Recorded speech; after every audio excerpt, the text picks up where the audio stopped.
perumahan yang paling bagus itu adalah perumahan yang sesuai dengan kebutuhan kita. Itu prinsip yang harus kita pegang sebagai. Mungkin lebih dekat dengan tempat kerja. Iya betul. Anak-anak sekolah di mana, gereja di mana, orang tua di mana, banyak sih. Semuanya Bob dan juga pemirsa pendengar RRI. Kalau orang mau checklist ini orang kebutuhan banyak sekali. Ada orang suka tak suka tuh perumahan rame.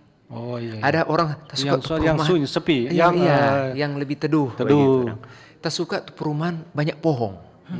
Tak suka ada perumahan ada banyak DP ruko-ruko. Nanti Pit rekomendasikan ya, Iya, di mana? begitu. Jadi kita kita pelajari dulu kebutuhan, baru kita tentukan mana yang paling baik. Intinya rasa nyaman orang itu beda-beda. Ini memang sangat filosofis ya. Rasa nyaman orang itu beda-beda. Ada orang yang suka, ada juga yang suka bilang kita suka yang DP rumah besar, biar jadi DP kintal kecil.